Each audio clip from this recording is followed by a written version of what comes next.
Bonjour. Bon, Emmanuel Bouillet, fondateur d'Alternative Hôtel, qui, comme son nom l'indique, est une alternative à l'hébergement en hôtel de familles étrangères avec des enfants, des familles qui plus est déboutées du droit d'asile. Un vrai pari sur la solidarité. France Inter. Carnet de campagne, Philippe Bertrand. Emmanuel Bouillet, bonjour. Bonjour. Emmanuel, vous êtes le fondateur d'un dispositif de logement de personnes qui sont dans des situations très précaires, souvent des familles avec enfants, déboutées du droit d'asile, et vous avez appelé ça Alternative Hôtel, parce que c'est une alternative justement à l'hébergement provisoire coûteux en hôtel. Voilà, c'est ça, exactement. C'est-à-dire que, à l'époque, quand j'ai eu l'idée de ce projet-là, en fait, j'étais président du groupe local de la CIMAD, et avec d'autres, comme la Ligue des droits de l'homme, comme d'habitude, ce qu'on savait bien faire, c'est d'aller dénoncer des situations qui nous paraissaient indignes, on va dire. Puis j'ai fait un peu plus que ça. À la fin de la réunion, j'aurais dit, mais peut-être qu'il y a moyen de faire mieux pour moins cher. Et du coup, le conseil départemental, enfin à l'époque c'était le conseil général, donc qui a en charge la protection de l'enfance, m'a dit allez-y. Donc du coup, je me suis entouré d'autres organisations, et donc j'ai monté une équipe projet avec la CIMAD locale, le Secours catholique et le Secours populaire. Et puis donc on a imaginé ce processus parce qu'en fait les familles étaient logées d'hôtel en hôtel à la rue, au CHRS, c'est le centre d'hébergement et réinsertion sociale. Nous, du coup, d'un point de vue de la CIMAD, on n'arrivait plus à aider ces gens dans leur démarche administrative parce qu'ils avaient bien d'autres préoccupations. Donc on s'est dit, il faut que ces gens ils puissent avoir les besoins fondamentaux réglés pour qu'on puisse aller régler d'autres problèmes qui sont d'ordre administratif. Donc le projet, il est très très simple. Il est simple, mais il est courageux, hein.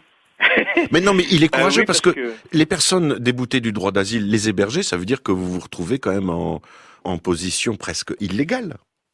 En fait, ça tient sur la position de dire un enfant à la rue est un enfant en danger.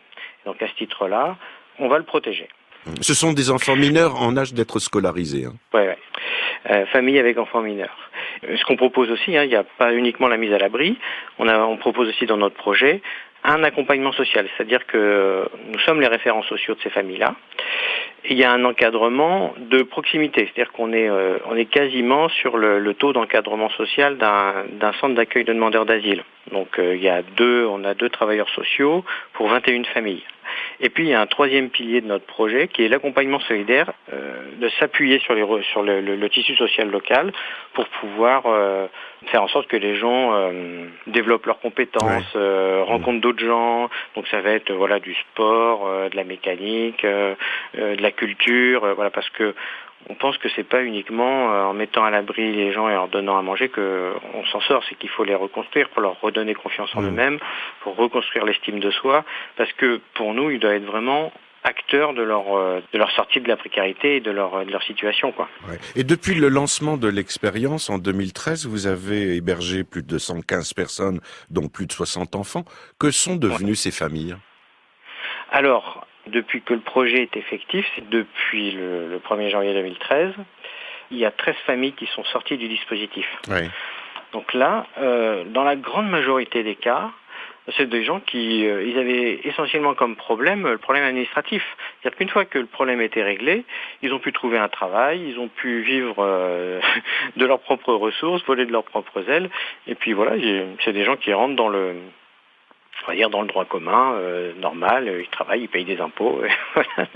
Et après, on a d'autres personnes qui nécessitent un accompagnement un peu plus important, mais pas plus que dans la population française finalement. Hein. La grande nouveauté et le grand signe d'espoir quand même dans ce réseau de solidarité, c'est que cette Alternative Hôtel, pilotée par l'association L'Atelier Logement Solidaire, a donc bel et bien été, comme dispositif, confirmé par le département, par le conseil départemental du Puy-de-Dôme.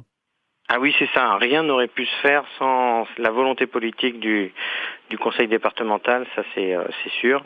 Il finance le fonctionnement, c'est-à-dire les travailleurs sociaux, et au lieu de payer des nuitées d'hôtel, il paye les nuitées à Alternative Hôtel. Alors après, il faut savoir que, suivant les chiffres du ministère, une nuit d'hôtel, une mise à l'abri En hôtel, c'est 17 € par nuit et par personne. Et nous, quand on a tout payé, même l'investissement, on en est à 12 € par nuit et par personne. Ouais, Donc, on fait plus de choses, on coûte moins cher et je pense qu'on fait du meilleur travail que uniquement une mise à l'abri en hôtel, quoi. Ce serait bien de faire partager à d'autres départements ce dispositif. Et oui, là ça tombe bien parce qu'on vient de lancer une centaine de lettres aux préfets et aux conseils départementaux de toute la France parce qu'on est prêt à essaimer. On a gagné un prix l'année dernière pour le projet d'essaimage, pour faire développer Alternative Hôtel dans d'autres départements. Et donc maintenant on cherche à essaimer ce projet partout en France. L'atelier logement solidaire a une page Facebook, comme on a parlé de la CIMAD, comité intermouvement auprès des évacués, né quand même en septembre 1939, faut le rappeler. Il y a le site de la CIMAD, c'est cimad.org également. Merci beaucoup Emmanuel. Merci beaucoup Philippe.